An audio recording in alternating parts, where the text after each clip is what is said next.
어머님, 뭐 하는 거예요? 그 그릇 비싼 거란 말이에요. 미안해. 손이 떨려서. 그릇값 어떻게 할 거예요? 어머님 때문에 우리가 얼마나 신경 쓰이는지 아세요? 미안하다. 안녕하세요, 여러분. 오늘도 찾아주셔서 감사합니다.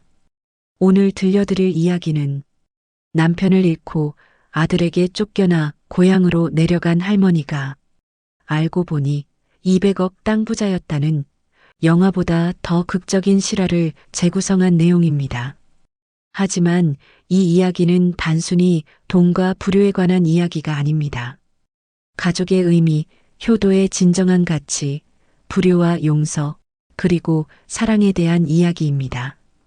특히 오늘은 영숙 할머니가 아들 부부에게 받은 구박과 불효의 구체적인 내용들, 그리고 손자 현우와의 특별한 사랑 이야기를 자세히 들려드리겠습니다. 사연 시작하기 전에 구독과 좋아요를 눌러주시고 복 많이 받아가세요. 편안하게 끝까지 들어주세요. 그럼 시작하겠습니다. 이야기의 주인공은 이영숙 할머니. 영숙 씨는 1965년 26세 때 4살 연상인 김희로 씨와 결혼했습니다. 이로 씨는 30세의 평범한 직장인이었습니다. 중견기업에서 사무직으로 일했죠. 결혼식은 소박했습니다. 당시만 해도 화려한 결혼식은 부유한 집안의 이야기였으니까요. 하지만 두 사람은 행복했습니다. 여보, 우리 앞으로 열심히 살아요. 당연히 그래야지. 우린 꼭 행복하게 살 거야. 신혼집은 작은 단칸방이었습니다. 하지만 항상 사랑이 가득했어요.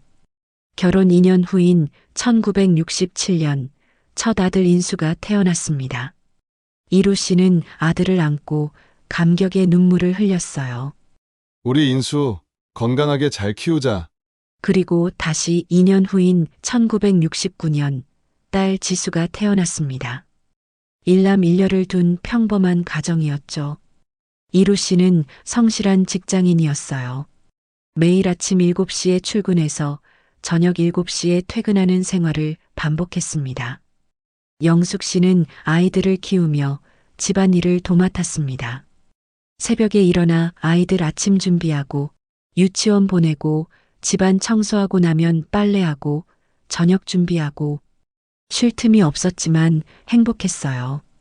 엄마, 배고파요. 그래, 인수야. 엄마가 맛있는 거 해줄게. 엄마, 저도요. 우리 지수도 물론이지. 항상 아이들의 웃음소리가 집안을 가득 채웠습니다. 하지만 경제적으로는 늘 쪼들렸어요. 이루 씨의 월급만으로는 네 식구가 살기에 빠듯했으니까요. 여보, 이번 달 생활비가 좀 부족한데. 알았어. 내가 더 절약할게. 영숙 씨는 자신은 낡은 옷을 입어도 아이들에게는 꼭 좋은 옷을 입혔습니다. 자신은 굶어도 아이들에게는 맛있는 것을 먹였지요. 그렇게 10년이 흘렀습니다. 1975년 이루 씨가 40세가 되던 해였어요. 어느 날 저녁 이루 씨가 영숙 씨에게 말했습니다. 여보, 나 중요한 이야기가 있어. 뭔데요? 무슨 일 있어요? 나 직장 그만두고 장사 좀 해볼까 해서. 영숙 씨는 깜짝 놀랐습니다. 장사요? 갑자기 무슨 소리예요? 내가 요즘 아침마다 회사 가기 전에 들르는 해장국집이 있어. 그래서요? 거기 장사가 정말 잘 되더라고. 새벽부터 손님이 줄을 서서 기다리지. 주로 택시기사님들하고 야간 근무하시는 분들이 많이 와. 그렇다고 해서 안정적인 직장을 그만두고요? 인수 엄마, 현실적으로 생각해봐. 우리 이대로 살면 애들 대학도 못 보내. 이루 씨의 말이 맞았습니다. 인수는 이미 초등학교 3학년, 지수는 1학년이었어요. 그리고 나 요즘 회사 생활이 너무 힘들어.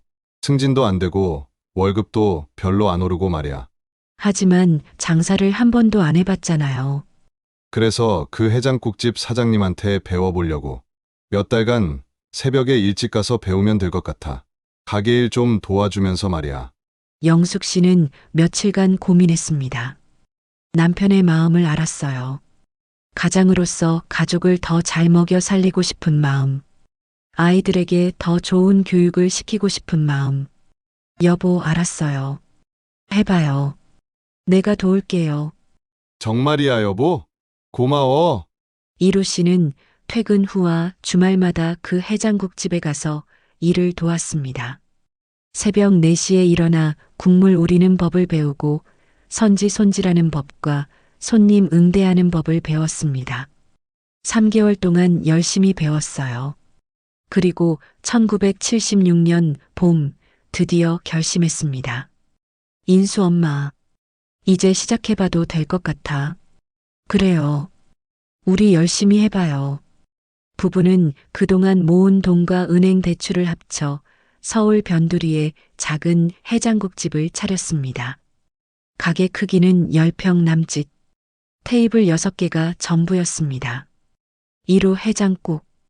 오픈날 부부는 엄청 긴장했어요. 여보, 손님이 올까요? 올 거야. 열심히만 하면 돼.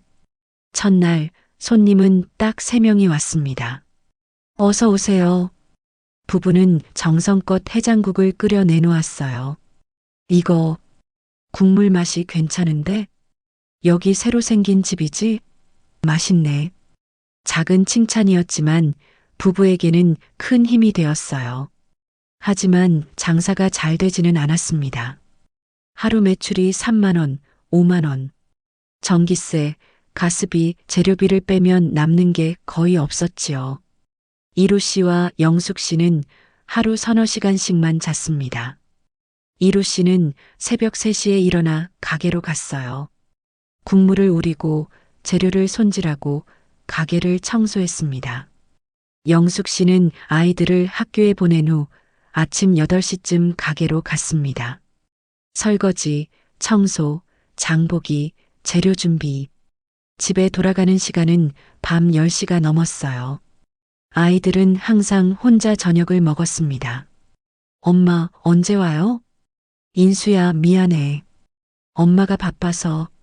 냉장고에 반찬 있으니까 지수랑 먹어. 네. 인수는 초등학교 3학년이었지만 동생 지수를 돌봐야 했습니다. 영숙 씨는 그 모습을 생각하면 가슴이 아팠어요. 애들아, 미안해. 엄마 아빠가 너희한테 잘해주지 못해서. 하지만 어쩔 수 없었어요. 이것이 가족의 미래를 위한 투자였으니까요. 3개월, 6개월, 1년이 지났습니다. 서서히 입소문이 나기 시작했습니다. 저 해장국집 국물 맛이 진짜 끝내주더라. 사장님 부부가 정말 성실하시더라고. 새벽 3시부터 준비한다던데 정성이 다르지. 손님이 늘어나기 시작했어요. 새벽 5시부터 택시기사님들이 오셨습니다. 사장님, 해장국 하나요? 네, 바로 나갑니다. 6시부터는 야간 근무가 끝난 경찰관들과 소방관들이 오셨습니다. 7시부터는 출근 전 직장인들이 줄을 섰어요. 오전 내내 손님이 끊이지 않았습니다.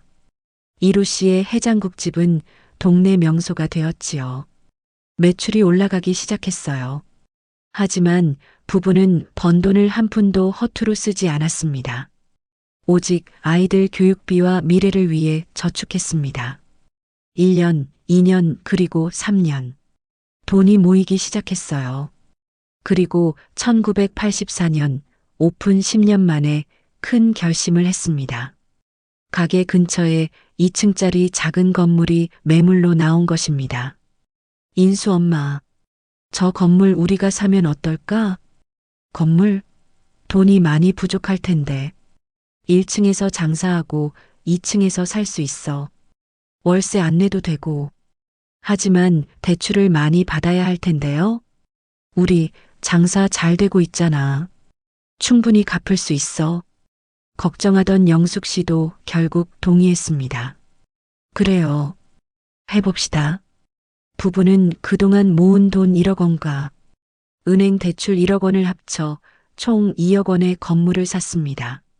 1984년 당시 2억은 큰 돈이었지요.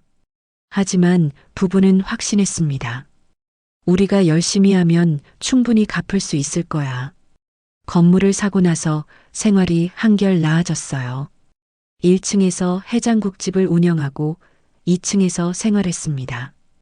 월세 걱정이 없어지니 마음이 한결 가벼웠지요. 그동안 새 살던 집과 가게 월세 내던 것보다 은행에 내는 돈이 훨씬 적었거든요. 아이들도 자신의 방을 가지게 되었습니다. 엄마, 우리 이제 방이 생겼어요. 그래, 얘들아. 이제 더 넓은 곳에서 살게 됐다. 하지만 부부의 노력은 여기서 끝나지 않았습니다. 더 큰 꿈이 있었으니까요. 1984년 인수는 고등학교 1학년, 지수는 중학교 2학년이었습니다.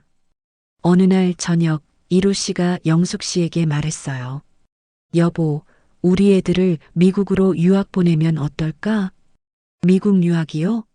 그게 얼마나 큰 돈이 드는데요? 알아. 하지만 애들이 좋은 환경에서 교육받게 해주고 싶어. 당시만 해도 미국 유학은 부유한 집안 아이들이나 가는 것으로 여겨지던 시절이었습니다. 여보, 우리가 그렇게까지 할 수 있을까요? 할 수 있을 거야. 더 열심히 하면 돼. 영숙 씨는 며칠 밤을 고민했습니다. 그리고 결심했어요. 여보, 보냅시다. 우리 애들한테 최고의 교육을 시켜줍시다. 1984년 여름, 인수와 지수는 미국으로 유학을 떠났습니다. 공항에서 헤어질 때 영숙 씨는 눈물을 하염없이 흘렸습니다. 아이들이 떠난 후 부부는 더욱 열심히 일했어요.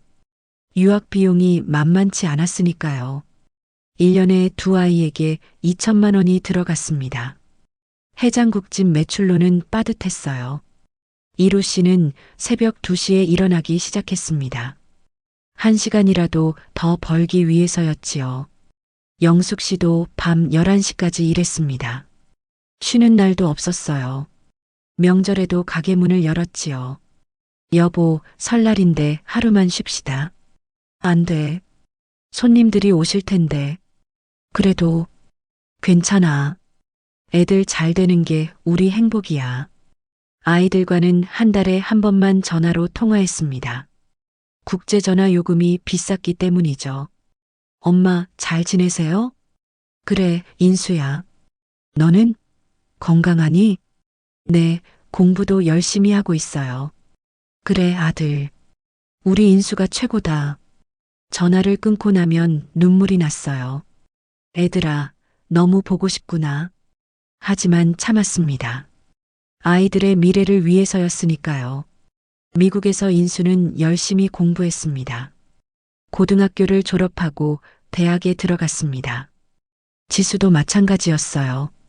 부모님의 헌신을 알았기에 더욱 열심히 했지요. 하지만 시간이 지나면서 변화가 생겼어요. 인수는 미국 생활에 익숙해졌습니다. 한국이 점점 낯설어졌지요. 부모님에 대한 기억도 희미해졌습니다. 엄마 아빠가 해장국집을 한다고 했지?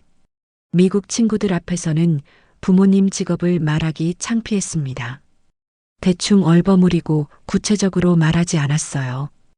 해장국집이라고 하면 친구들이 우습게 생각할까봐. 지수도 비슷했습니다. 미국 친구들과 어울리고 미국식 생활에 익숙해지면서 부모님께 전화하는 횟수도 줄어들었지요. 영숙 씨는 느꼈습니다. 아이들이 멀어지고 있구나. 하지만 뭐라 할 수 없었어요. 아이들이 미국에서 잘 지내고 있다는 것이 중요했으니까요. 1991년 인수는 대학을 졸업했습니다. 엄마, 대학 졸업했어요. 아이고, 우리 아들. 축하해. 이제 한국 들어갈게요. 정말? 언제? 다음 달에요. 영숙 씨는 너무 기뻤어요. 드디어 우리 아들을 만나는구나. 가슴이 설레고 감격스러웠지요. 7년 만에 보는 아들이었습니다. 인수가 한국에 돌아왔어요. 공항에서 만난 아들은 완전히 달라져 있었습니다. 키도 엄청 컸고 옷도 세련되게 입었고 의젓해졌지요. 어머니, 다녀왔습니다. 아이고, 우리 아들. 많이 컸네.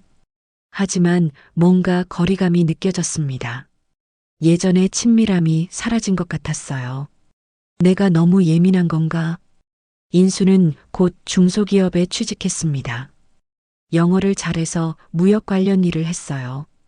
몇 년 후, 인수는 회사 사장 딸 혜진과 결혼했습니다. 결혼식 날 영숙 씨는 너무 기뻤어요. 하지만 며느리 혜진은 시어머니를 무시하는 기색이 있었습니다. 어머님은 해장국집을 하신다고요? 그래, 20년째 하고 있다. 아, 그렇군요. 힘드시겠어요. 말투에서 무시하는 느낌이 들었습니다. 내가 너무 민감한 건가? 영숙 씨는 그냥 넘어갔어요. 딸 지수는 미국에서 좋은 사람을 만나 결혼했습니다. 엄마, 저 미국에서 결혼할게요. 뭐라고? 미국에서? 네, 남편이 미국 사람이라. 그래, 알았다. 지수야, 뭐 필요한 건 없니? 괜찮아요. 특별히 필요한 게 없어요. 그래, 행복해라. 지수는 미국에 정착했습니다. 가끔 전화로 안부를 물었지만 만날 수는 없었지요. 그렇게 시간이 흘렀어요. 영숙 씨와 이루 씨는 여전히 해장국집을 운영했습니다. 이제 60대가 되었지만 멈출 수 없었습니다. 여보, 우리 언제쯤 쉴 수 있을까요? 조금만 더 하자고. 노후 자금도 모아야지. 그런데 2000년 9월 충격적인 일이 벌어졌습니다. 이루 씨가 정기 검진을 받았습니다. 의사가 심각한 표정으로 말했어요. 김이루 씨, 검사 결과가 좋지 않은데요? 뭐가 안 좋은데요? 췌장암 3기입니다. 이루 씨는 충격을 받았습니다. 3기요? 그럼, 죄송합니다. 좀 많이 진행되었어요. 집에 돌아와 아내에게 말했어요. 여보, 왜요? 무슨 일 있어요? 나, 암이래. 뭐라고요? 하늘이 무너지는 것 같았습니다. 췌장암 3기래. 그럼 당신이 치료를 해보겠지만 의사 말로는 시간이 별로 없대. 영숙 씨는 그 자리에 주저앉았습니다. 안 돼요. 당신이 나를 두고 어떻게 가요? 미안해, 여보. 최선을 다해볼게. 이루 씨는 열심히 투병했습니다. 항암 치료를 받았어요. 머리카락이 다 빠졌습니다. 몸무게가 20kg나 줄었지요. 하지만 병은 가차 없었습니다.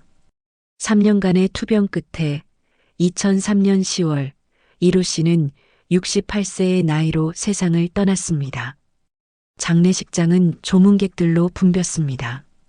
26년간 해장국집을 하며 맺은 인연들이 모두 찾아왔어요. 사장님 정말 좋은 분이셨는데 새벽부터 밤늦게까지 일하시더니 건강을 너무 혹사하셨나 봐. 사모님 힘내세요. 영숙 씨는 64세였습니다.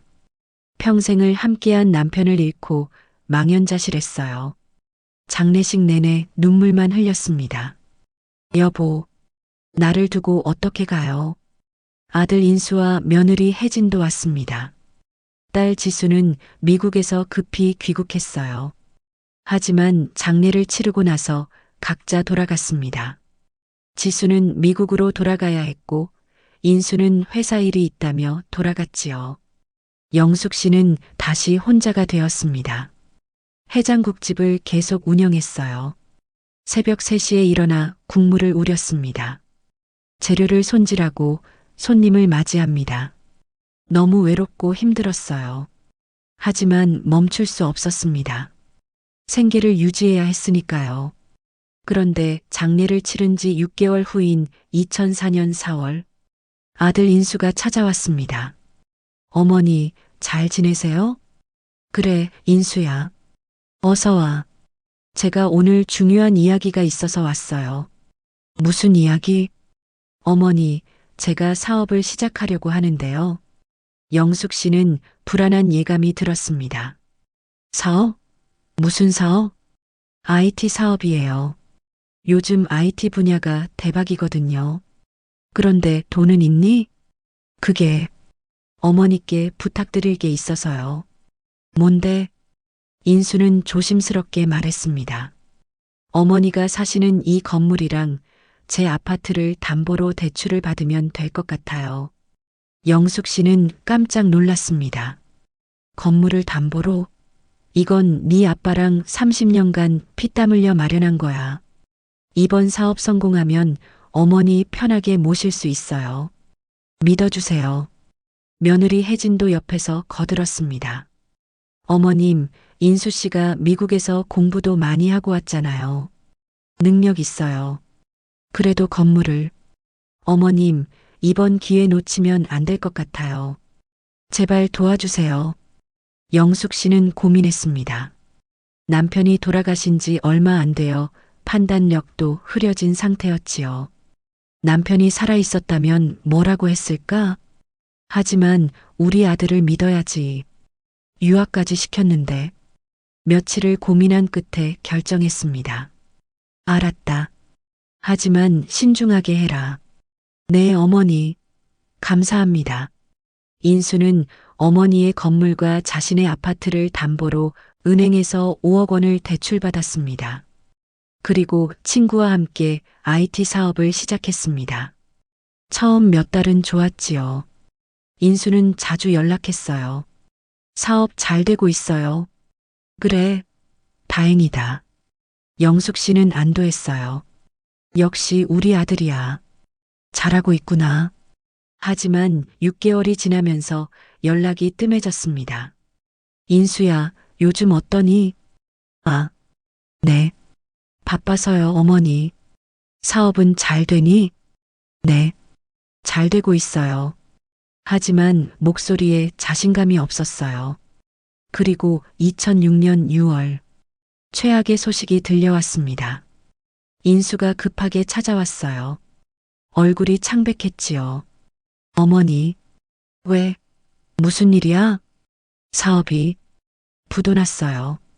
영숙 씨는 귀를 의심했습니다. 뭐라고? 투자한 회사가 망했어요. 제 돈이 다 날아갔어요. 그럼 대출은?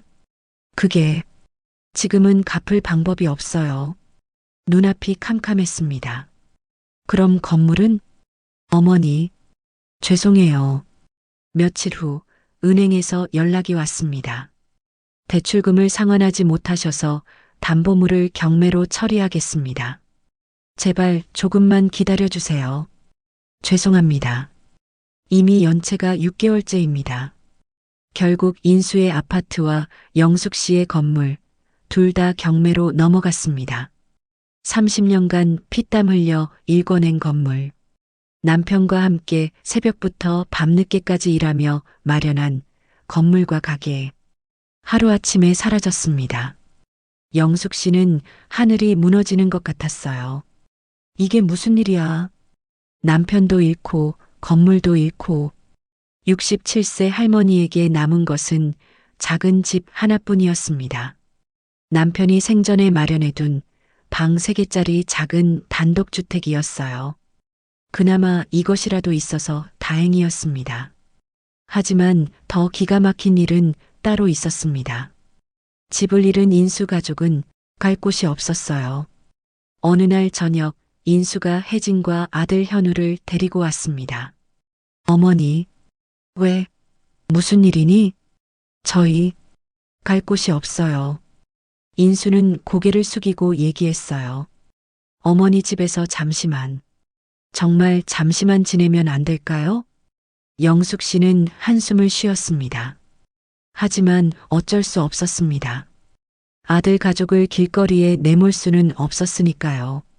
들어와라. 어머니, 감사합니다. 인수 가족이 영숙 씨의 집으로 들어왔습니다. 방 3개짜리 집이었어요. 영숙 씨가 쓰던 안방과 작은 방 2개. 어머니, 저희가 안방 쓰는 게 맞죠? 며느리 혜진이 자연스럽게 말했습니다. 뭐, 저희가 부부잖아요. 안방은 부부가 써야죠. 기가 막혀 할 말이 없었어요. 내 집인데 내가 안방을 빼앗기네. 그리고 현우는 공부해야 하니까 작은 방 하나 쓰면 되고요. 그럼 나는? 어머님은 제일 작은 방 쓰시면 되잖아요. 어차피 어머님 혼자시니까. 영숙 씨는 믿을 수가 없었어요. 내 방에서 쫓겨나다니. 하지만 뭐라 할 수가 없었습니다. 아들과 손자가 보는 앞에서 며느리와 싸울 수는 없었으니까요. 결국 영숙 씨는 창고같이 쓰던 제일 작은 방으로 밀려났어요. 2평도 안 되는 좁은 방. 이불 깔면 꽉 차는 공간. 이게 내 인생인가. 70이 가까운 나이에 자기 방에서 쫓겨나는 신세. 하지만 이것은 시작에 불과했습니다. 며느리 혜진의 태도는 날이 갈수록 나빠졌어요. 어머님, 설거지 좀 해주세요. 내가? 네, 저희 피곤해서요. 너희가 쓴 그릇인데. 어머님은 집에 계시잖아요. 설거지 좀 해주시면 안 돼요? 영숙 씨는 꾹 참고 설거지를 했습니다. 다음 날, 어머님, 빨래 좀 해주세요. 빨래도? 네, 저희 일하러 나가야 해서요. 일? 무슨 일? 아, 인수 씨가 아르바이트 구했어요. 영숙 씨는 다행이라고 생각했습니다. 그래, 아들이 일을 하는구나. 하지만 며느리는 일을 안 했지요. 집에서 하루 종일 TV만 봤습니다. 혜진아, 너는 일 안 하니? 저요? 저 곧 할 거예요. 하지만 몇 달이 지나도 일을 하지 않고 영숙 씨에게 집안일을 시켰습니다. 어머님, 청소 좀 해주세요. 어머님, 장 좀 봐주세요.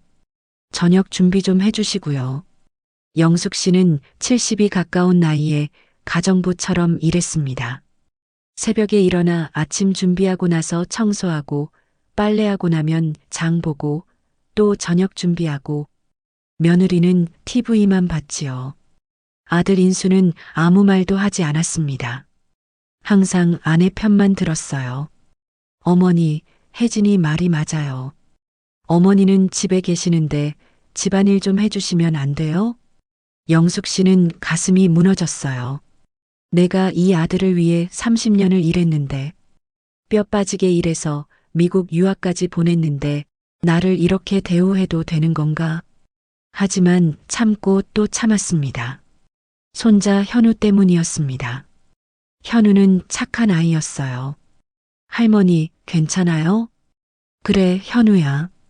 할머니 괜찮아. 할머니, 제가 도와드릴게요. 8살 꼬맹이가 할머니를 걱정했어요. 너무 이쁜 녀석이었지요. 몇 달 후, 인수가 또다시 제안을 했습니다. 어머니, 제가 해장국집을 한번 해보려고요. 영숙 씨는 심장이 두근거렸어요. 해장국집? 또? 네, 어머니랑 아버지가 30년간 하신 거잖아요. 저도 어렸을 때부터 봐왔고요. 그런데 돈은? 인수는 조심스럽게 말했습니다. 이 집을 담보로 대출받으면 될 것 같아요. 영숙 씨는 기절할 뻔했습니다. 뭐? 이 집마저? 어머니, 이번엔 확실해요. 해장국집은 제가 잘 알잖아요. 인수야, 지난번에도 그랬잖아. 그래서 건물을 다 잃었잖아. 이번엔 다릅니다. 어머니께서 노하우도 알려주시면 성공할 수 있어요. 며느리 혜진이 거들었습니다. 어머님, 이번에 안 하면 저희 정말 어떻게 살아요? 하지만, 어머님, 인수 씨한테 한 번만 더 기회를 주세요. 제발이요. 혜진은 심지어 눈물까지 흘렸어요. 영숙 씨는 며칠간 고민했습니다. 마지막 남은 집, 이것마저 잃으면 정말 갈 곳이 없었습니다. 하지만 아들의 간절한 눈빛, 며느리의 눈물, 그리고 손자 현우, 현우를 위해서라도 결국 허락했습니다. 알았다.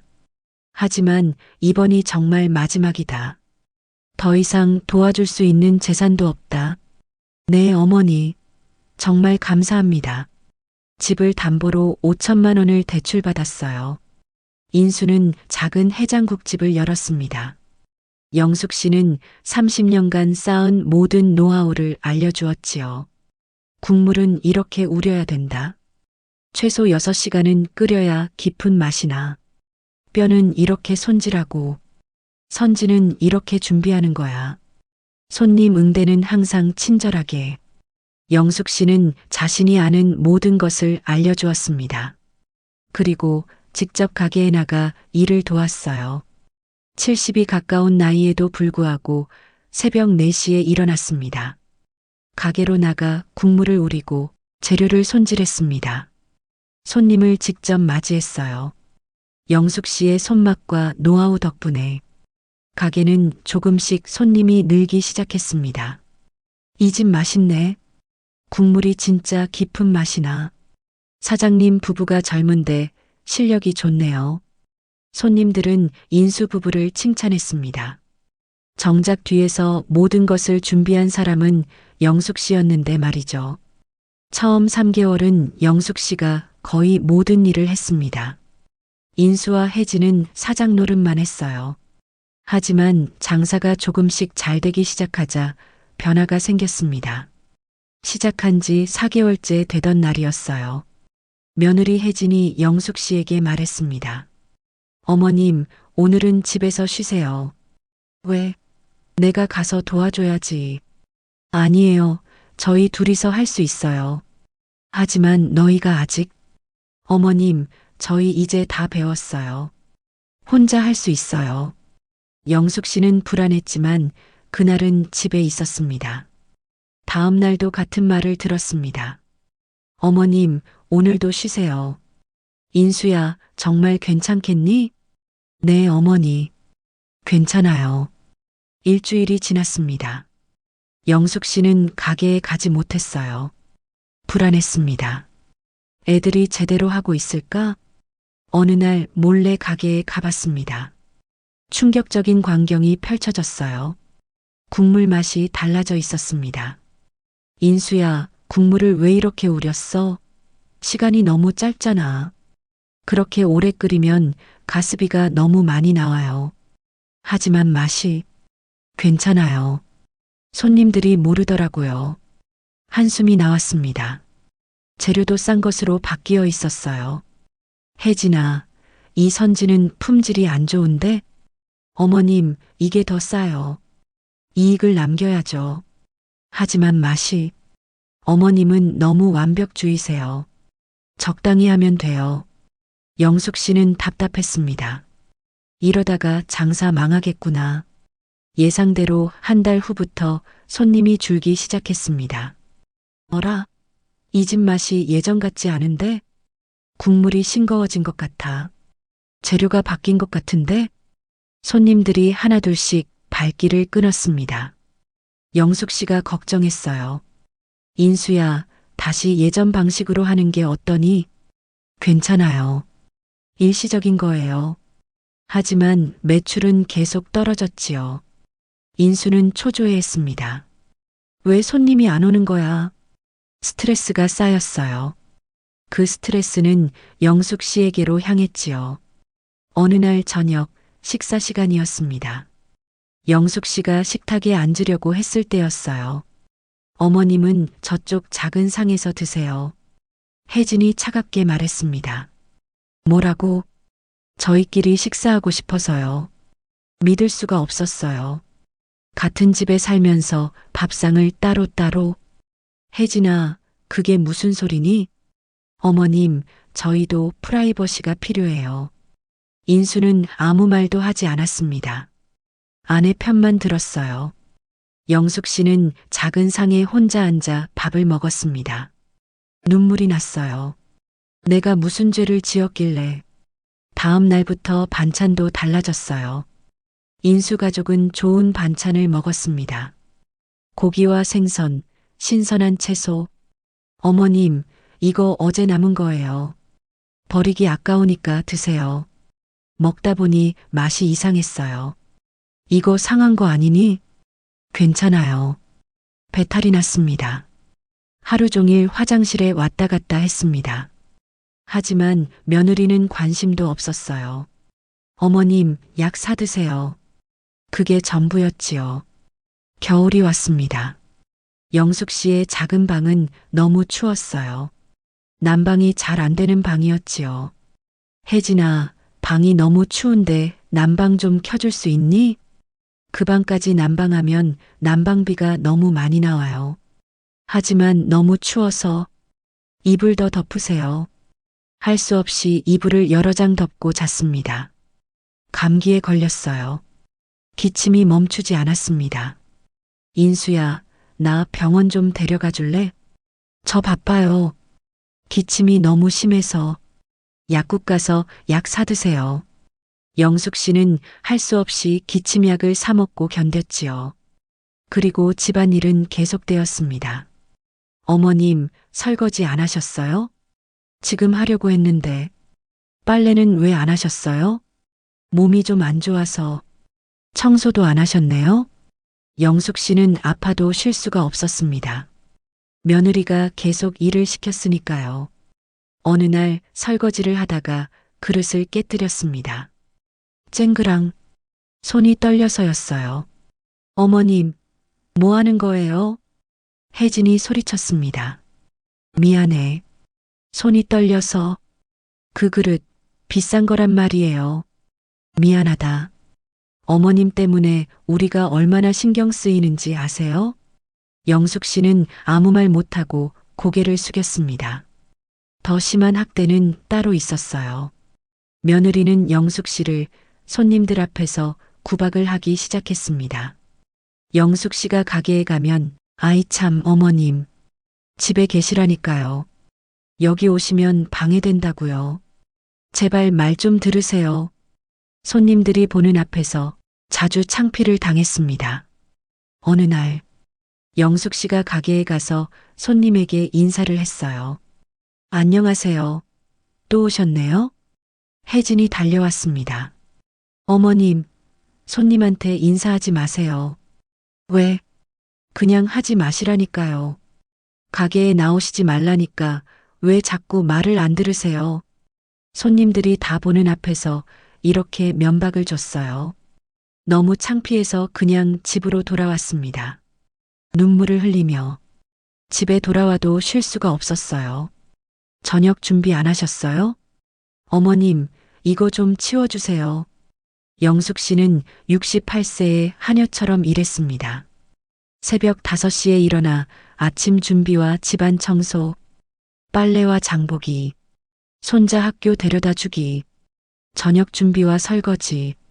하루가 끝나면 녹초가 되었습니다. 하지만 며느리는 집에 들어오면 TV만 봤어요. 손가락 하나 까딱 안 했지요. 어머님, 물 좀 주실래요? 소파에 앉아서. 어머님, 리모컨 어딨죠? 움직이지도 않고. 영숙 씨는 그저 참고 또 참았어요. 하지만 가장 힘든 것은 따로 있었습니다. 아들의 변화였어요. 인수는 점점 어머니에게 냉정해졌습니다. 우리 좀 방해하지 마세요. 집에서 좀 조용히 계세요. 가슴이 찢어지는 것 같았어요. 30년 동안 새벽부터 밤늦게까지 해장국을 팔아서 미국 유학까지 보냈는데 도대체 애가 어찌 저렇게 됐을까? 밤마다 작은 방에서 혼자 울었습니다. 소리내서 울 수도 없었어요. 이불을 뒤집어 쓰고 조용히 울었습니다. 남편아, 당신이 보면 뭐라고 할까? 우리가 힘들게 키운 아들이 이렇게 됐어요. 하지만 유일한 위로가 있었습니다. 손자 현우였어요. 현우는 달랐습니다. 8살 소년이었지만 할머니를 사랑했습니다. 어느 날 저녁 영숙 씨가 작은 방에서 울고 있었어요. 똑똑. 문을 두드리는 소리. 할머니? 현우의 목소리였습니다. 현우야? 할머니, 괜찮아요? 영숙 씨는 얼른 눈물을 훔쳤어요. 그래, 할머니 괜찮아. 오셨어요? 문을 열었습니다. 현우가 걱정스러운 얼굴로 서 있었어요. 아니야, 할미 안 울었어. 거짓말이에요. 할머니 눈이 빨개요. 영숙 씨는 현우를 끌어안았습니다. 현우야, 엄마가 할머니한테 못되게 구는 거 내가 다 봤어요. 현우야, 엄마가 잘못했어요. 할머니한테 그러면 안 되는데. 8살 꼬맹이의 말이었지만 영숙 씨는 눈물이 났습니다. 현우야, 고맙다. 할머니, 제가 할머니 지켜드릴게요. 현우야. 그날부터 현우는 할머니의 편이 되었습니다. 며느리가 영숙 씨에게 함부로 대하면 엄마, 왜 할머니한테 그래? 현우야, 엄마 일에 끼어들지 마. 할머니가 힘들어 하시잖아. 현우야, 방에 들어가.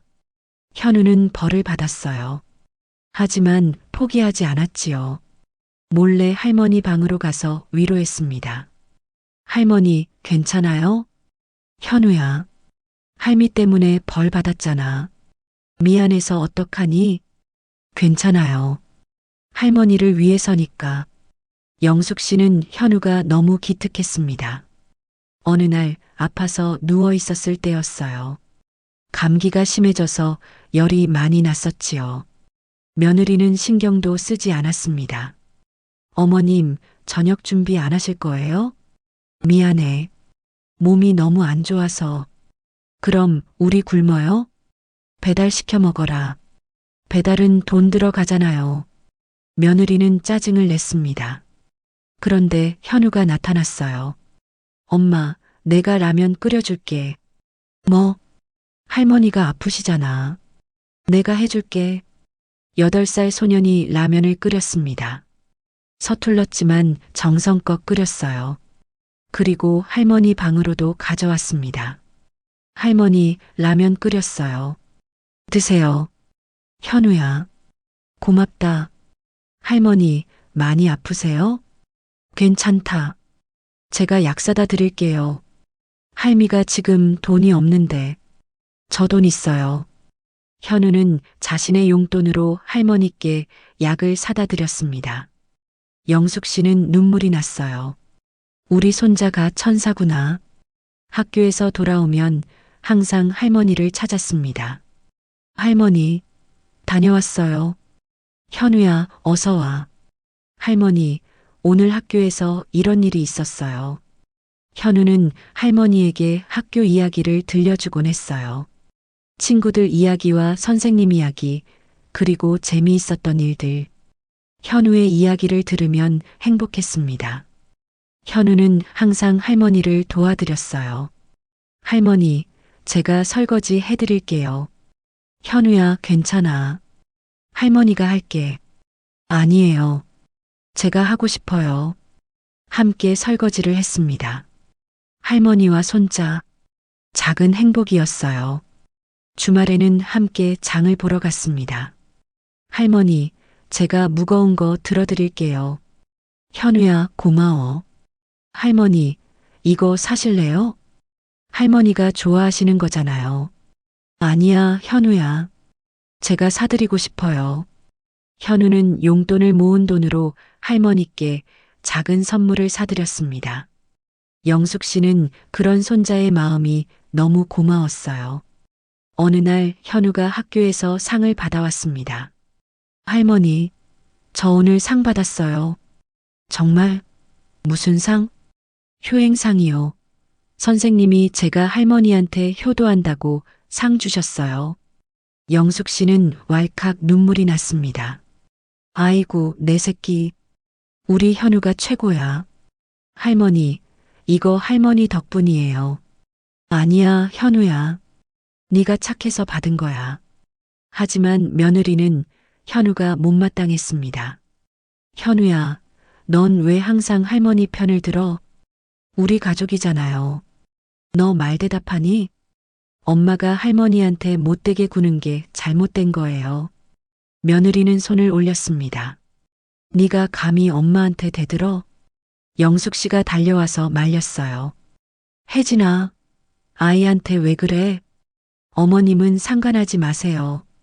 현우가 뭘 잘못했니? 나가세요. 영숙 씨는 울고 있는 현우를 안아주었습니다. 할머니, 현우야, 괜찮아. 할미 여기 있다. 그날 밤 현우가 할머니의 방으로 왔습니다. 할머니랑 같이 자도 돼요? 그래, 어서 와라. 좁은 방이었지만 함께 누웠어요. 할머니, 제가 빨리 커서 할머니 모시고 살 거예요. 현우야, 돈 많이 벌어서 할머니한테 큰 집 사드릴게요.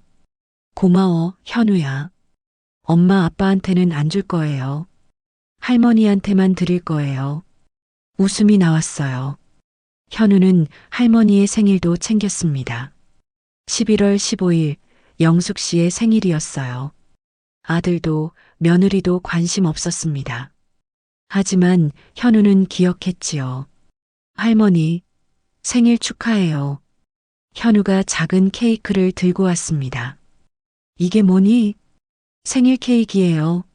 제가 용돈 모아서 샀어요. 아이고, 내 새끼. 빨리 촛불 끄세요. 영숙 씨는 눈물을 흘리며 촛불을 껐습니다. 소원 비르셨어요? 그래, 빌었어. 무슨 소원이에요? 우리 현우가 건강하고 행복하라고 빌었어. 현우를 안아주었어요. 어느 날, 영숙 씨가 현우에게 말했습니다. 현우야, 사람은 인성이 중요하단다. 다른 사람을 존중하고 감사할 줄 알아야 하는 거야. 네, 할머니. 돈이 많아도 인성이 없으면 아무 소용 없어. 아빠처럼요? 영숙 씨는 깜짝 놀랐습니다. 뭐? 아빠는 돈 때문에 할머니한테 못되게 굴잖아요. 8살 소년이지만 다 보고 있었습니다. 현우야, 저는 아빠처럼 안 될 거예요. 할머니처럼 될 거예요. 영숙 씨는 현우를 꼭 안아주었어요. 고맙다, 현우야. 할머니, 옛날에는 어떻게 사셨어요? 할머니, 할미는 어렸을 때 가난했어. 정말요? 할미는 공부를 많이 못했단다.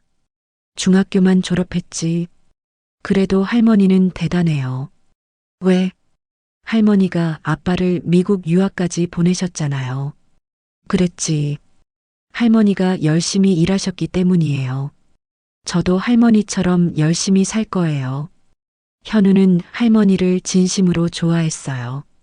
하지만 인수 부부는 현우와 할머니의 친밀함을 싫어했습니다. 현우야, 이제 할머니 방에 그만 가. 왜요?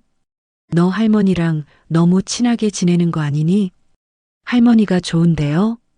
너 나중에 할머니 편 들 거니? 아니면 엄마 아빠 편 들 거니? 현우는 대답하지 않았습니다. 하지만 마음속으로는 이미 결정했지요. 나는 할머니 편이야. 2007년 12월 어느 추운 날이었습니다. 저녁 식사 시간. 며느리 혜진이 말했습니다. 어머님, 요즘 요양원 시설이 정말 좋다던데요. 영숙 씨는 가슴이 철렁했습니다. 요양원? 네, 또래 어르신들이랑 같이 생활하시면 어머님도 덜 외로우시잖아요. 나를 요양원에 보내려고? 어머님 건강도 안 좋으시잖아요. 전문적으로 케어받으시는 게 좋을 것 같아서요. 인수도 거들었습니다. 여기 계시면 저희도 신경 쓰느라 힘들고 어머니도 불편하시잖아요. 믿을 수가 없었습니다. 자기를 위해 모든 걸 바쳤는데 이제 요양원으로 가라니. 나는 안 간다. 내 집에서 살 거야. 요즘 요양원 정말 좋아요. 싫다고 했잖아. 그날부터 며느리와 아들의 구박이 더 심해졌어요. 밥도 제대로 못 하시면서 여기 계속 계실 거예요? 어머님 때문에 우리가 얼마나 힘든지 아세요? 제발 좀 이해해 주세요. 12월 초 큰 눈이 내리는 날이었습니다. 며느리가 최후 통첩을 했습니다. 이제 정말 요양원으로 가셔야 돼요. 여기 계시면 저희 생활이 너무 불편해요. 제발 좀 이해해 주세요. 영숙 씨는 더 이상 참을 수가 없었습니다. 알았다. 나 나갈게. 정말요? 어디로 가실 건데요? 고향으로 갈 거야. 충청도 내 고향으로. 아, 그러시면 좋죠. 며느리는 오히려 기뻐했습니다. 인수는 형식적으로 말했어요. 어머니, 정말 가시게요? 그래. 너희들끼리 편하게 살아라. 가끔 연락드릴게요. 다음 날 영숙 씨는 짐을 쌌습니다. 평생 모은 것이라고는 옷가지 몇 벌과 낡은 가방뿐이었어요. 그리고 통장. 남편이 남긴 적금 통장 하나. 거기에 800만 원이 들어 있었습니다. 그게 전부였지요. 현우가 할머니 방으로 왔습니다. 할머니, 어디 가세요? 현우야. 할미, 고향에 가려고. 왜요? 저랑 같이 있어요. 미안해. 할미가 더 이상 여기 있을 수 없단다. 현우는 할머니를 꼭 안고 울었어요. 할머니, 가지 마세요. 제발이요. 현우야. 할머니도 가기 싫어. 하지만 어쩔 수 없어. 할머니. 현우의 머리를 쓰다듬었습니다. 현우야, 할미가 가르쳐 준 것 잊지 마라. 네, 할머니. 항상 착하게 살고 인성을 잃지 마. 네. 그리고 나중에 어른이 되면 할미 꼭 찾아와라. 네, 할머니. 꼭 찾아갈게요. 영숙 씨는 그렇게 집을 나섰습니다. 눈이 펑펑 내리는 추운 겨울날이었지요. 68세 영숙 씨는 그렇게 자식에게 쫓겨나 고향으로 향했습니다. 뒤돌아보니 현우가 창문에서 손을 흔들고 있었어요. 눈물을 흘리며. 영숙 씨도 눈물이 났습니다. 현우야, 미안해. 할머니가 너를 지켜주지 못해서. 버스를 탔습니다. 충청도 고향으로 가는 버스. 창밖을 보며 생각했습니다. 내 인생이 이렇게 끝나는구나. 68년을 살았는데 마지막이 이렇게 비참하구나. 하지만 영숙 씨는 몰랐습니다. 자신에게 숨겨진 비밀이 있다는 것을, 그리고 인생 최대의 반전이 기다리고 있다는 것을. 고향에 도착한 영숙 씨, 동생 영호가 반갑게 맞아주었습니다. 누나, 어떻게 된 거야? 영호야. 영숙 씨는 그동안 있었던 일을 모두 말해주었어요. 아들이 사업에 실패한 것과 건물을 잃은 것, 아들과 며느리에게 구박받은 것, 요양원 이야기, 그리고 쫓겨난 것까지. 영호는 분노했습니다. 뭐, 그 자식이 감히 누나를. 영호야, 괜찮아. 내가 당장 가서 이놈을. 영호야, 이제 다 잊고 싶어.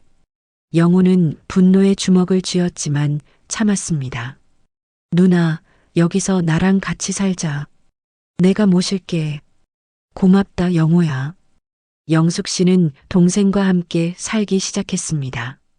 올해 62세인 동생 영호는 10년 전 부인과 사별하고 혼자였어요.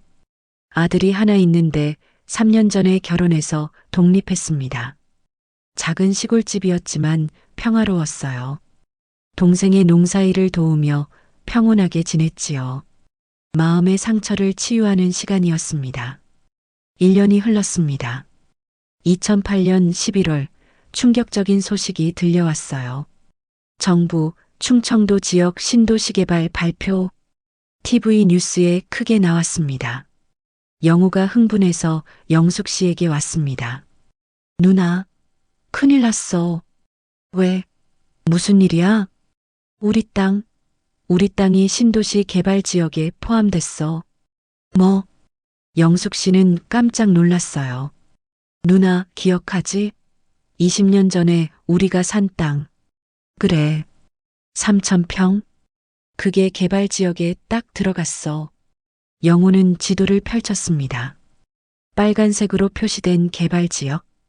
그 한가운데 그들의 땅이 있었습니다. 누나, 땅값이 폭등할 거야. 실제로 며칠 후부터 부동산 개발회사들이 연락하기 시작했습니다. 땅을 매각하실 의향이 있으신지요? 저희 회사가 좋은 가격을 드리겠습니다. 영호와 영숙 씨는 신중했어요. 누나, 성급하게 팔면 안 돼. 변호사 선임하자. 그래, 그러자.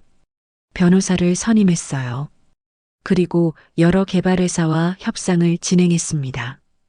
6개월간의 협상 끝에 2009년 6월 최종 계약이 이루어졌지요. 먼저 땅 정리를 했습니다. 영숙 씨가 20년 전에 산 2,000평, 동생 영우가 1,000평, 그리고 부모님이 유산으로 남긴 땅 1,000평, 총 4,000평이었어요. 영숙 씨가 말했습니다. 영호야, 부모님 땅 1,000평은 네 앞으로 해라. 누나, 그러면 되나? 똑같이 나눠야지. 아니야. 너 혼자 부모님 모시느라 고생했잖아. 당연히 네가 받아야 돼. 하지만 난 2,000평이면 충분해. 영호야, 부모님 땅은 네가 가져가. 결국 영숙 씨 2,000평, 영우 2,000평으로 정리했습니다. 그리고 개발회사와 최종 가격 협상이 진행되었어요. 평당 1,000만 원.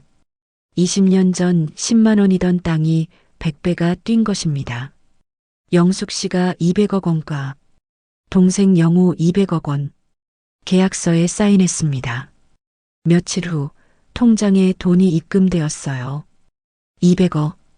영숙 씨는 통장을 보고 믿을 수가 없었지요. 내가 200억을? 눈물이 쏟아졌습니다. 동생 영호도 마찬가지였어요. 누나, 우리 꿈꾸는 거 아니지? 영호야, 이게 현실이야? 두 남매는 서로를 꼭 안았습니다. 70세와 64세의 노인이 갑자기 200억씩 손에 쥐게 된 것입니다. 하지만 영숙 씨는 기쁘지만은 않았어요.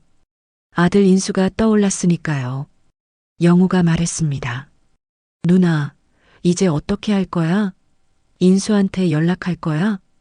영숙 씨의 목소리는 차가웠어요. 아니, 절대 안 해. 그럼 나한테 계획이 있어. 영숙 씨의 눈빛이 변했습니다. 이제부터 참교육이 시작될 것입니다. 영숙 씨는 냉정하게 계획을 세웠어요. 서울의 유명한 변호사를 찾아갔습니다. 제 아들을 상속에서 완전히 배제하고 싶어요. 이유를 여쭤봐도 될까요? 영숙 씨는 지난 몇 년간 있었던 일을 모두 말했어요. 변호사는 고개를 끄덕이며 말했습니다. 충분히 이해합니다. 법적으로 가능합니다. 그럼 해주세요. 변호사가 서류를 준비했어요. 유언장 작성, 상속인 명단에서 아들 인수 완전 제외. 어르신, 이렇게 하시면 아드님은 단 1원도 받을 수 없습니다. 그게 제가 원하는 거예요. 알겠습니다. 모든 법적 절차를 마쳤습니다.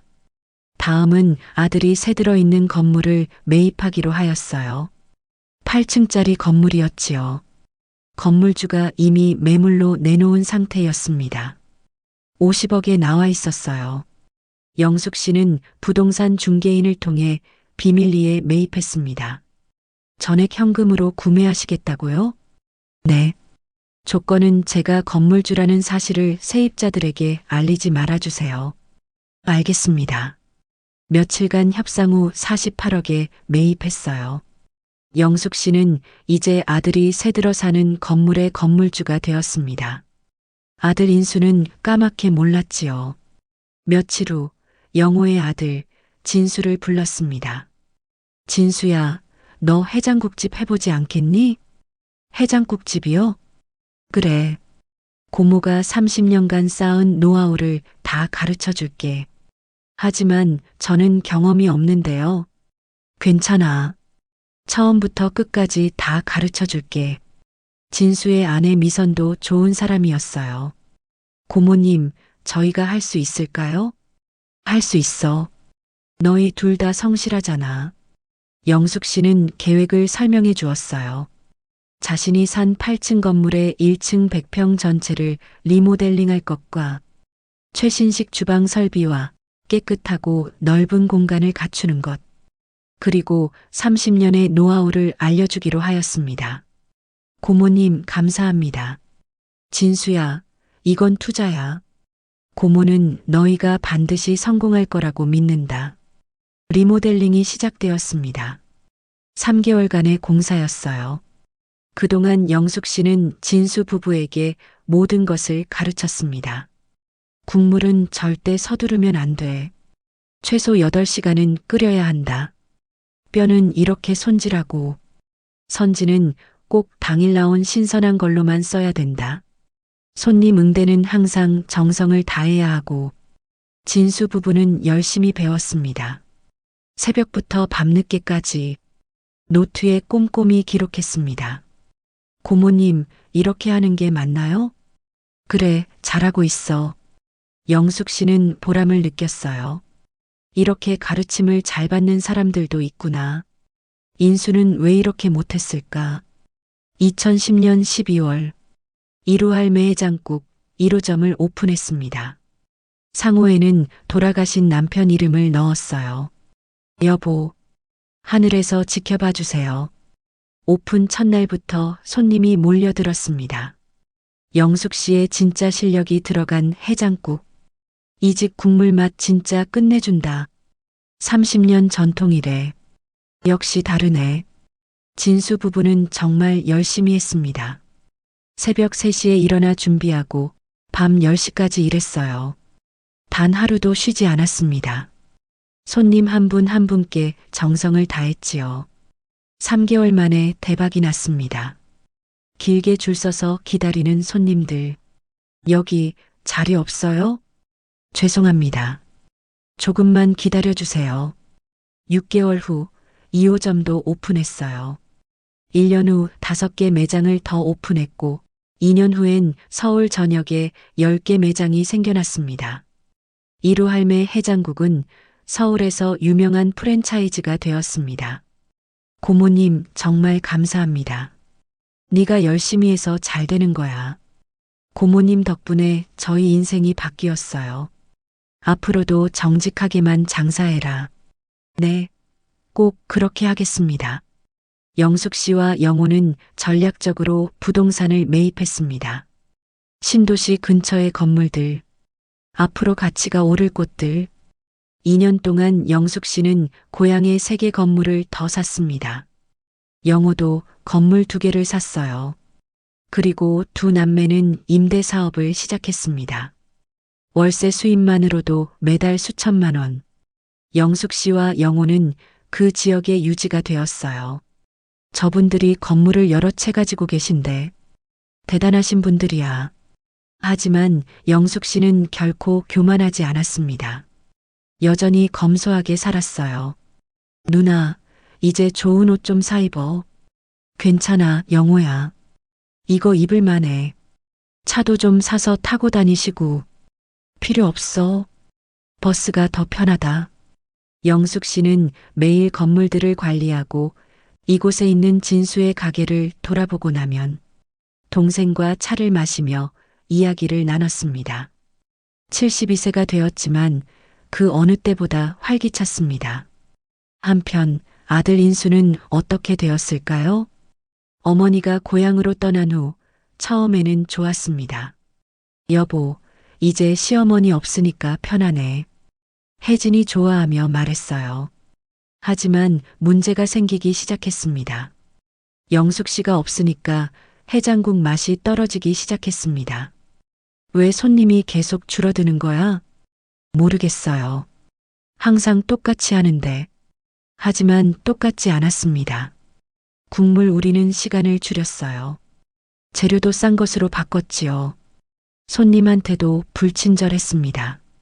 손님들이 알아채기 시작했지요.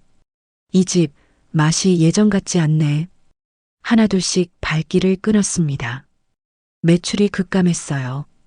2007년 가을 가게가 완전히 망했습니다.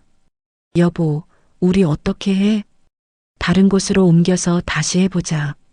인수 가족은 다른 지역으로 가게를 옮겼습니다. 하지만 거기서도 얼마 가지 못했습니다. 노하우도 부족하고 성실하지도 않았으니까요.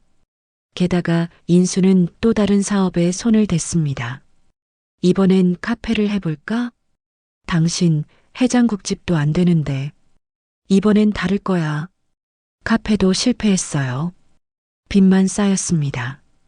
2009년 가을 완전히 쫄딱 망했습니다. 집도 가게도 모두 잃었어요. 여보, 우리 이제 어떻게 살아가? 혜진은 지쳐가기 시작했어요. 다 당신 때문이잖아요. 뭐? 당신이 무능해서 이렇게 된 거잖아요. 부부는 매일 싸웠습니다. 현우는 부모의 싸움을 보며 가슴이 너무 아팠어요. 할머니가 보고 싶어. 결국 인수 가족은 길거리에 나앉게 되었습니다. 2010년 겨울이었어요. 추운 겨울. 갈 곳이 없었습니다. 인수는 절망했습니다. 어머니, 내가 잘못했어. 이제야 후회가 밀려왔습니다. 어머니를 어떻게 대했는지, 얼마나 구박했는지, 그리고 추운 겨울에 매정하게 쫓아낸 것. 인수는 결심했습니다. 여보, 어머니한테 한번 가봐야겠어. 지금 가서 뭐해요? 창피하게. 그래도 어머니밖에 없어. 인수는 어머니를 만나러 고향으로 갔습니다. 그런데 마을이 완전히 바뀌어 있었어요. 신도시 개발로 고층 건물들이 들어서고 있었습니다. 마을 회관에 찾아가 사람들에게 물었습니다. 저 혹시 이영숙 씨나 이영호 씨 아시나요? 아, 영숙 씨? 이산동에서 제일 큰 빌딩 주인 말하는 거 아닌가? 네. 몰랐어요? 영숙 씨, 영호 씨 남매가 이 동네에서 제일 부자야. 설마. 인수는 믿을 수가 없었습니다. 더 알아보니 충격적인 사실들이 드러났어요. 어머니가 보상금으로 200억을 받았다는 것, 건물을 여러 채 가지고 있다는 것과 조카가 하는 해장국집 체인점의 후원자라는 것. 인수는 다리에 힘이 풀려 비틀거렸어요. 어머니가 200억을? 내가 쫓아낸 어머니가? 영숙 씨를 찾아갔습니다. 큰 건물 앞에서 어머니를 만났습니다. 깔끔한 차림에 건강한 모습이었어요. 어머니, 영숙 씨는 차가운 눈빛으로 아들을 바라봤습니다. 무슨 일이니? 어머니, 저 잘못했어요. 인수는 빌딩 앞 길거리에서 무릎을 꿇었습니다. 용서해 주세요. 저희 다 망했어요. 집도 없고 갈 곳도 없어요.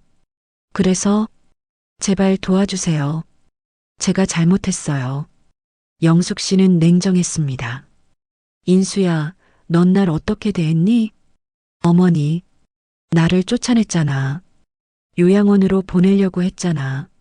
죄송합니다. 구박하고 냉대하고 나를 하녀처럼 부렸잖아. 어머니, 제가 미쳤었어요. 네가 아버지랑 평생을 고생해서 모은 재산도 다 날려먹었어. 이제 와서 용서를 빌어? 돈이 필요해서 온 거 아니니? 인수는 아무런 말도 할 수 없었습니다. 사실이었으니까요.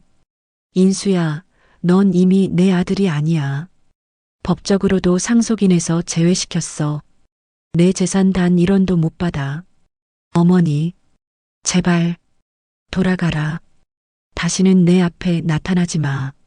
영숙 씨는 냉정하게 돌아섰습니다. 인수는 땅에 주저앉아 목 놓아 울었어요. 어머니, 어머니. 하지만 어머니는 돌아보지 않고 건물 안으로 들어갔습니다. 안에 들어온 영숙 씨는 가슴이 찢어지는 것 같았지요. 그래도 내 아들인데. 하지만 용서할 수가 없어. 동생 영호가 다가와 위로했습니다. 누나, 괜찮아? 영호야, 내가 너무 냉정한 거니?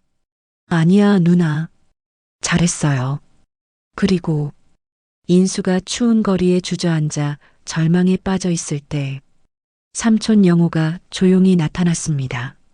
인수야, 삼촌, 일어나라. 영호는 조카를 일으켜 세웠습니다. 삼촌, 어머니가. 알아. 다 봤다.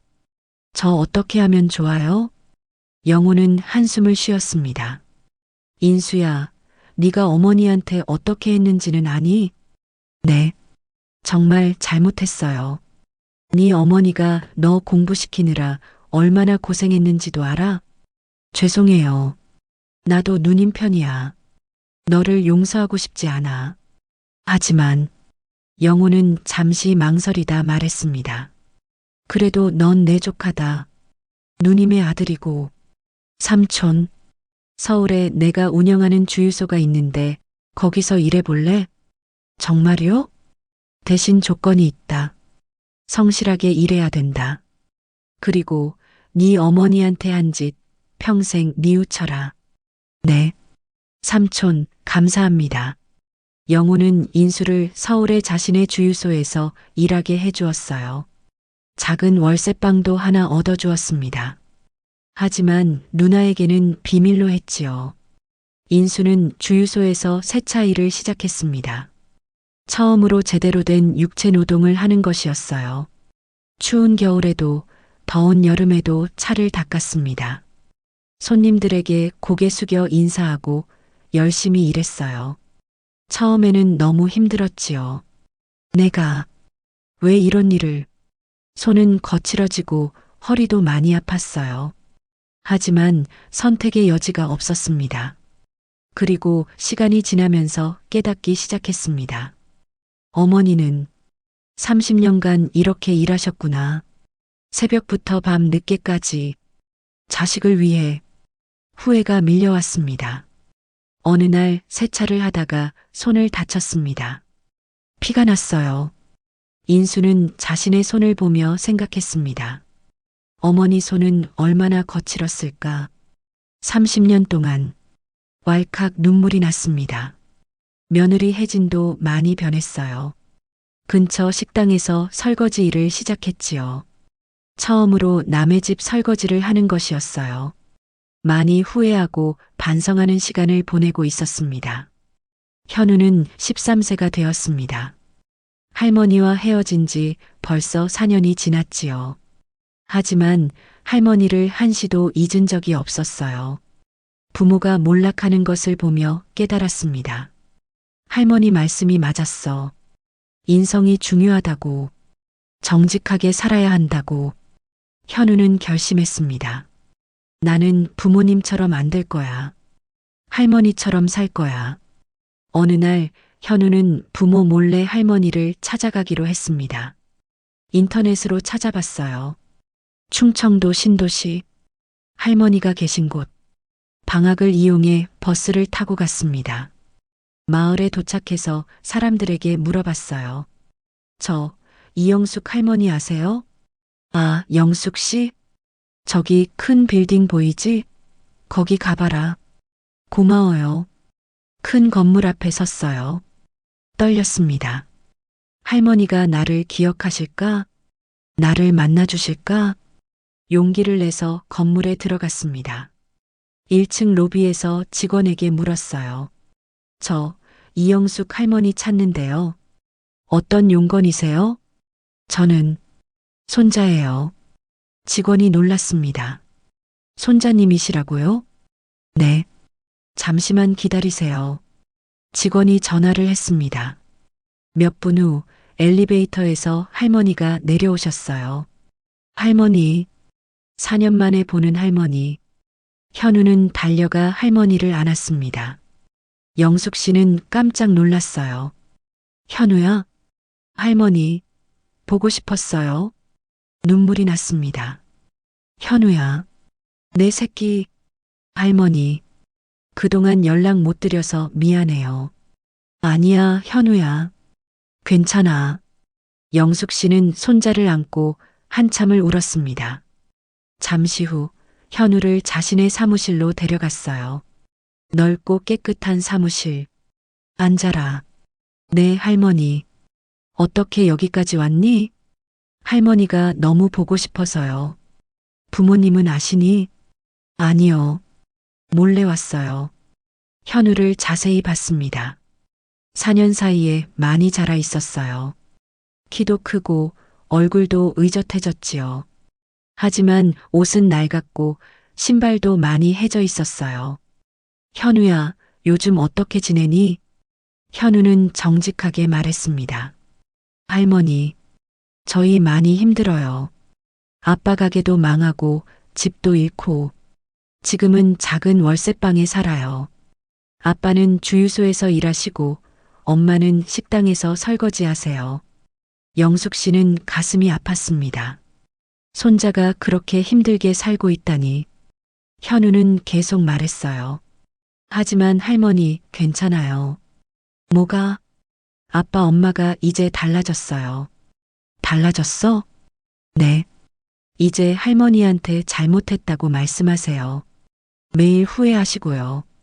영숙 씨는 놀랐습니다. 정말? 네.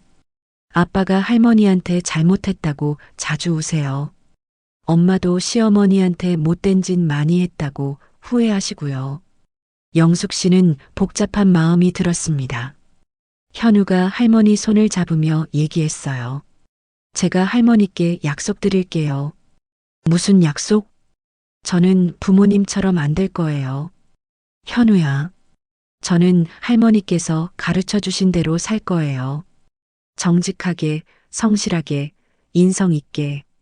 영숙 씨는 또 눈물이 났어요. 아이고, 내 새끼. 그리고 제가 커서 할머니 꼭 모실 거예요. 고맙다. 그날부터 현우는 정기적으로 할머니를 찾아왔습니다. 한 달에 한 번.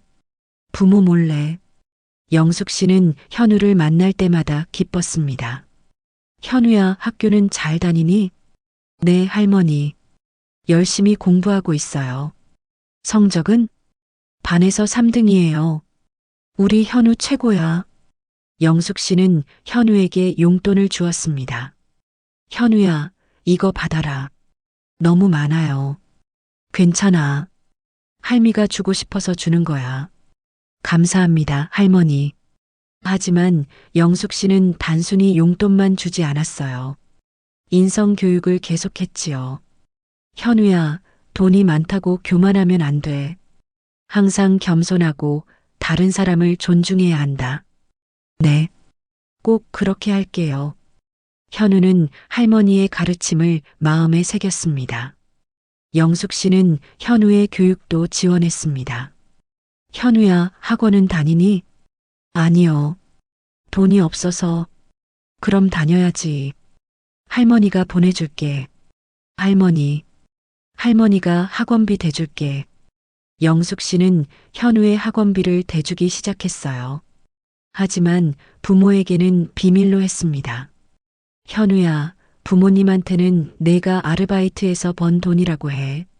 네, 할머니. 현우는 열심히 공부했습니다. 할머니의 기대에 부응하기 위해 고등학교에 진학했습니다. 명문고에 합격했어요. 현우야, 축하해. 할머니 덕분이에요. 아니야, 네가 잘해서 된 거야. 현우는 고등학교에서도 최선을 다했습니다. 공부도 인성도 항상 할머니의 가르침을 기억했어요. 대학도 명문대에 입학했습니다. 제가 대학생이 됐어요. 우리 현우 정말 자랑스럽다. 모두 할머니 덕분이에요. 현우야, 이제 내가 할 일은 열심히 공부하고 좋은 사람이 되는 거야. 네, 할머니. 현우가 20세가 되던 해, 영숙 씨는 변호사를 불렀습니다. 손자에게 건물 하나를 상속하고 싶어요. 언제 상속하실 건가요? 손자가 28세가 되는 해에 자동으로 상속되도록 해주세요. 알겠습니다. 영숙 씨는 자신이 가진 4개 건물 중 하나를 현우에게 상속하도록 법적 절차를 밟았습니다. 어르신, 손자분께 미리 알리지 않으시나요? 아니요. 비밀로 해주세요. 이유를 여쭤봐도 될까요? 현우가 돈 때문에 공부를 게을리하거나 교만해질까 봐요. 28세가 되면 알게 될 거예요. 그때까지는 스스로 노력하면서 성장했으면 해요. 훌륭한 교육 철학이십니다. 모든 법적 절차를 마쳤습니다. 그리고 현우에게는 비밀로 했어요. 영숙 씨는 아들에 대해서도 생각했습니다. 완전히 버릴 수는 없었어요. 아들이니까. 하지만 쉽게 용서할 수도 없었지요. 어느 날 동생 영호가 조심스럽게 말했습니다. 누나, 인수가 편지를 썼어. 편지? 영호는 편지를 건넸어요. 영숙 씨는 떨리는 손으로 편지를 열었습니다. 어머니께, 저 인수입니다. 어머니 앞에 설 자격도 없지만 이렇게라도 제 마음을 전하고 싶어 편지를 씁니다. 어머니, 정말 죄송합니다. 제가 얼마나 큰 죄를 지었는지 이제야 깨달았습니다. 어머니께서 저를 위해 평생을 바치신 것과 30년간 새벽부터 밤늦게까지 일하신 것, 그리고 저를 미국 유학까지 보내신 것을 저는 그 은혜를 배신했습니다. 어머니를 구박하고 함부로 대하고 쫓아냈습니다. 용서를 구할 자격도 없습니다. 다만 제가 매일 뉘우치며 살고 있다는 것과 그리고 어머니를 정말 사랑한다는 것을 알아주셨으면 합니다. 어머니 건강하세요. 죄인 인수올림. 영숙 씨는 편지를 읽고 펑펑 울었습니다. 누나, 영호야, 나 나쁜 엄마지? 아니야, 누나. 그래도 내 아들인데 누나가 용서하고 싶으면 해. 나는 누나 결정을 따를게. 영숙 씨는 며칠을 고민했습니다. 용서해야 할까? 그리고 결심했어요. 답장을 쓰기로. 인수에게 내 편지 잘 읽었다. 용서하기는 어렵구나. 하지만 내가 정말 뉘우치고 있다는 걸 알았다. 당장 용서할 수는 없지만 시간을 갖고 지켜보마. 내가 정말 변했는지. 성실하게 살아라. 그리고 현우를 잘 가르쳐라.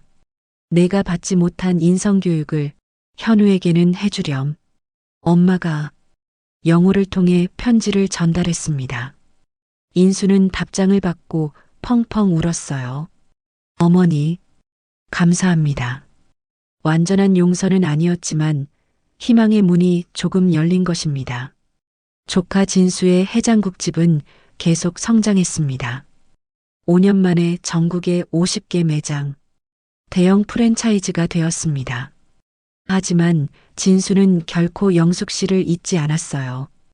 고모님, 이번 달 매출입니다. 그래, 잘하고 있구나. 다 고모님 덕분입니다. 진수는 매달 고모님께 수익의 일부를 드렸습니다. 진수야, 이건 내가 번 돈이야. 이제는 가져오지 마라. 아니에요, 고모님. 고모님이 없었으면 저희는 아무것도 아니었어요. 이건 당연한 거예요. 제발 받아주세요. 알았다. 영숙 씨는 그 돈을 받아서 자선 사업에 썼습니다. 불우한 아동 장학금 지원과 독거노인 지원. 돈은 나눌 때 가치가 있는 거야. 진수의 아내 미선도 영숙 씨를 친어머니처럼 모셨습니다. 어머님, 제가 좋아하시는 음식 좀 만들어 왔어요. 고맙다, 잘 먹을게. 고맙긴요. 어머님께서 저희한테 얼마나 큰 은혜를 베푸셨는데요. 진수의 아이들도 영숙 씨를 친할머니처럼 따랐습니다. 할머니, 우리 왔어요. 아이고, 우리 강민이, 수진이. 할머니, 이번에 시험 100점 받았어요. 그랬니? 우리 강민이 최고야. 영숙 씨는 진짜 가족의 의미를 알았어요. 혈연이 가족을 만드는 게 아니구나. 마음과 행동이 가족을 만드는 거야. 시간은 계속 흘렀습니다. 2015년 영숙 씨는 76세가 되었습니다. 여전히 건강하고 활기찼어요. 매일 규칙적인 생활을 하고 시간 날 때마다 동생 영호와 차를 마시며 이야기를 나눴습니다. 누나, 요즘 행복하지? 그럼 영호야. 이렇게 행복할 수가 없어. 누나가 고생한 만큼 복을 받는 거야. 고맙다, 동생. 네가 없었으면 나도 없었어. 현우는 어떻게 되었을까요? 어느덧 대학 2학년이 되었습니다. 여전히 열심히 공부했어요. 그리고 매주 할머니를 찾아옵니다. 할머니, 이번 학기 성적표예요. 어디 보자. 와, 현우야. 전부 A야. 할머니 덕분이에요. 아니야, 내가 열심히 해서 그래. 현우는 할머니의 가르침대로 살았습니다. 겸손하고 성실하고 인성 있게. 대학에서도 봉사활동을 열심히 했습니다. 할머니, 저 이번에 봉사동아리 회장이 됐어요. 정말? 현우야, 자랑스럽다. 할머니께서 남을 도우며 살라고 하셨잖아요. 그래, 잘한다. 영숙 씨는 현우를 볼 때마다 뿌듯했습니다. 인수는 어떻게 되었을까요? 여전히 삼촌 영호의 주유소에서 일하고 있었습니다. 6년째. 성실하게. 손님, 감사합니다. 더 이상 큰 꿈을 꾸지 않았어요. 그저 하루하루 성실하게 일하며 살았습니다. 혜진도 식당에서 일을 계속했어요. 부부는 작은 월세방에서 검소하게 살았습니다. 더 이상 불평도 하지 않았지요. 이게 우리 인생이야. 가끔 영호가 인수에게 말했습니다. 인수야, 네가 정말 변했구나. 삼촌, 너무 늦게 깨달았어요. 늦었지만 그래도 다행이야.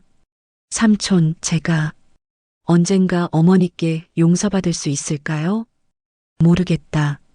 하지만 계속 노력해봐라. 네, 알겠습니다. 어느 날 현우가 부모에게 말했습니다. 아빠, 엄마. 왜 현우야? 저 사실 할머니 만나고 있어요. 부부는 깜짝 놀랐습니다. 뭐? 몇 년 전부터 할머니 만나러 가고 있어요. 할머니께서 제 학원비도 대주시고 용돈도 주시고 있어요. 인수는 눈물이 났습니다. 어머니께서 현우를 아빠, 할머니가 제게 이렇게 말씀하셨어요. 뭐라고? 내 아빠에게는 제대로 된 인성 교육을 못 시켰다. 하지만 너에게는 제대로 시키겠다고요. 그리고 너는 아빠처럼 되지 마라. 항상 정직하고 성실하게 살으라고요. 인수는 식사를 멈추고 울었습니다. 어머니, 죄송합니다. 혜진도 함께 울었어요. 현우가 말했습니다. 아빠, 엄마, 제가 할머니께 편지 전해드릴까요? 아빠, 엄마가 정말 뉘우치고 있다고요. 인수는 고개를 저으며 얘기했어요. 아니야, 현우야. 왜요? 아빠는 아직 어머니께 용서받을 자격이 없어. 하지만 아빠가 더 성실하게 살고 더 많이 반성하고 그런 다음에 네, 현우야. 넌 할머니 말씀 잘 듣고 할머니를 잘 모셔드려라. 네, 아빠. 그리고 절대로 아빠처럼 되지 마. 약속해줘. 할머니처럼 살겠다고. 네, 아빠. 약속할게요. 2021년 영숙 씨는 82세가 되었습니다. 여전히 건강했어요. 진수의 해장국집은 전국 100개 매장으로 성장했습니다. 현우는 대학을 졸업하고 대기업에 취직했어요. 할머니, 저 취직했어요. 현우야, 축하해. 나 할머니 덕분이에요. 현우는 여전히 매주 할머니를 찾아왔어요. 한편 인수는 10년째 주유소에서 열심히 일하고 있습니다. 이제는 주유소 전체를 관리하는 부장이 되었지요. 어느 날 영호가 영숙에게 말했습니다. 누나, 인수가 정말 변했어. 그러니? 10년 동안 하루도 빠지지 않고 일했어. 아주 성실해. 누나, 인수를 한번 만나보는 게 어떨까? 영숙 씨는 며칠을 고민했어요. 그리고 결정했습니다. 영호야, 인수를 불러라. 만나보마. 영호는 인수를 불렀습니다. 인수야, 누님이 널 만나보시겠단다. 정말요? 그래. 내일 오후 3시에 사무실로 와라. 네, 삼촌. 정말 감사합니다. 다음 날 인수는 떨리는 마음으로 어머니를 찾아갔습니다. 영숙 씨가 사무실에 앉아 있었습니다. 어머니, 앉아라. 영숙 씨는 아들을 자세히 봤어요. 10년 사이에 많이 늙었습니다. 머리에 흰머리도 많아졌고요. 손을 보니 꽤 거칠었어요. 일하는 사람의 손이었지요. 인수야, 내 어머니, 영호 삼촌한테 들었다. 10년 동안 성실하게 일했다고. 하지만 나는 아직도 네가 나한테 한 짓을 용서할 수가 없다. 네. 영숙 씨는 잠시 멈췄다가 말했습니다. 그래도 넌 내 아들이야. 어머니, 완전히 용서할 수는 없지만 조금씩 봐주마. 어머니, 인수는 눈물을 흘렸습니다. 감사합니다. 인수야, 지금같이 계속 성실하게 살아라. 네, 잘 알겠습니다. 그리고 현우한테 잘해라. 현우는 정말 좋은 아이야. 네, 어머니. 꼭 그렇게 하겠습니다. 영숙 씨는 봉투 하나를 꺼냈습니다. 받아라. 이게 그걸로 전셋집으로 옮겨라. 그리고 인수야. 네, 어머니. 내 재산은 현우에게 갈 거야. 너한테는 안 가. 알고 있습니다. 넌 이제 스스로 살아야 한다. 네, 그렇게 하겠습니다. 인수는 어머니께 큰 절을 올렸어요. 어머니, 정말 죄송합니다. 그리고 감사합니다. 영숙 씨는 아들을 바라보며 생각했습니다. 조금은 변했구나. 완전한 용서는 아니었습니다. 하지만 작은 희망은 생겼어요. 그리고 2025년 현재 영숙 씨는 86세가 되었습니다. 여전히 건강합니다. 현우는 28세가 되었어요. 어느 날 현우에게 변호사로부터 연락이 왔습니다. 김현우 씨 맞으신가요? 네, 제가 김현우인데요. 할머니께서 건물 하나를 상속하셨습니다. 네, 10년 전에 법적 절차를 밟아 놓으셨습니다. 조건이 만 28세가 되었을 때입니다. 할머니께서 저한테? 현우는 바로 할머니를 찾아갔어요. 할머니, 왜 현우야? 할머니 건물을 저한테? 영숙 씨는 웃으며 말했어요. 그래, 8년 전에 준비해뒀어. 왜 미리 말씀 안 하셨어요? 네가 돈 때문에 공부를 게을리하거나 교만해질까봐. 할머니, 현우야, 이제 너는 건물주야. 하지만 교만하면 안 된다. 네, 알겠습니다. 항상 겸손하고 남을 도우며 살아야 한다. 네, 꼭 그렇게 할게요. 그리고 할미가 너한테 마지막으로 부탁할 게 있다. 뭐든지 말씀하세요, 할머니. 네 아버지를 용서해줘라. 아버지도 많이 반성하셨어. 네, 알겠어요. 그리고 할머니가 죽으면 아버지를 조금 도와줘. 무슨 소리예요? 할머니는 오래오래 사실 거예요. 하, 고맙다, 현우야. 영숙 씨는 현우를 안았습니다. 현우야, 할머니는 정말 행복해. 저도 할머니 덕분에 행복해요. 할머니가 86년 인생에서 가장 잘한 일이 뭔지 아니? 뭐예요? 너를 제대로 키운 거야. 고마워요, 할머니. 네 아빠한테는 못 시켰던 인성교육을 너한테는 제대로 시킨 것 같아. 감사합니다. 현우야, 앞으로도 착하게 살아라. 네, 명심할게요. 그리고 영숙 씨는 여전히 건강하게 살고 있습니다. 동생 영우와 함께, 조카 진수 가족과 사랑하는 손자 현우와 함께. 여러분, 영숙 씨의 이야기 어떠셨나요? 이 이야기는 단순히 돈과 부류에 관한 이야기가 아닙니다. 가족의 의미, 효도의 진정한 가치, 인성교육의 중요성에 대한 이야기입니다. 영숙 씨는 평생 아들을 위해 일했습니다.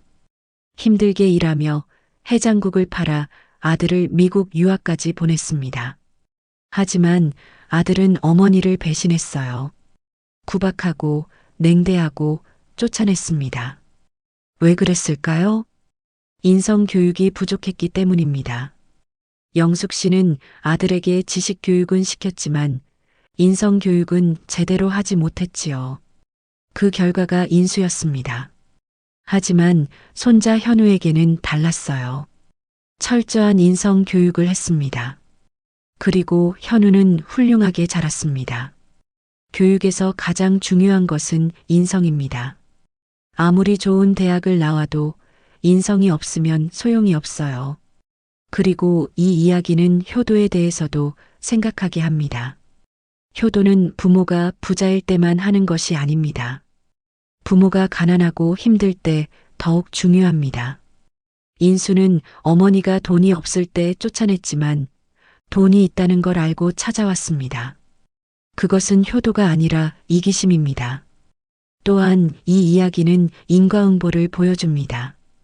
인수는 어머니에게 불효했고 모든 것을 잃었습니다. 진수는 고모를 친어머니처럼 모셨고 큰 성공을 이뤄냈지요. 우리가 남에게 베푼 대로 돌아옵니다. 하지만 이 이야기는 희망도 보여줍니다. 인수는 잘못을 깨닫고 변했어요. 10년간 성실하게 일하며 반성했지요. 그리고 어머니는 조금씩 아들을 용서하기 시작했습니다. 사람은 변할 수 있습니다. 기회는 주어져야 합니다. 하지만 그 기회를 잡는 것은 본인의 몫입니다. 그리고 가장 중요한 메시지. 진정한 가족은 혈연이 아니라 마음으로 만들어진다는 것입니다. 진수는 조카였지만 고모를 친아들처럼 모셨습니다. 현우는 할머니의 사랑을 받으며 바르게 자랐지요. 가족은 피가 아니라 사랑과 존중으로 만들어집니다. 여러분도 주변의 부모님, 어르신들께 감사한 마음을 전해보세요. 지금 당장 전화 한 통 드려보시기 바랍니다. 어머니 사랑합니다. 아버지 감사합니다. 그 한마디가 얼마나 큰 힘이 되는지 아십니까? 영숙 할머니처럼 고생하신 분들이 복을 받으시길 바랍니다. 인수처럼 잘못을 깨닫고 뉘우치는 분들에게는 기회가 주어지길 바랍니다. 그리고 현우처럼 바르게 자라는 젊은이들이 많아지길 바랍니다.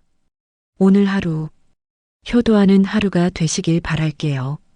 부모님께 전화 한 통, 문자 한 통이라도 보내보세요. 그것이 진정한 효도의 시작입니다. 긴 이야기 끝까지 들어주셔서 감사합니다. 여러분 건강하시고 행복하세요. 감사합니다.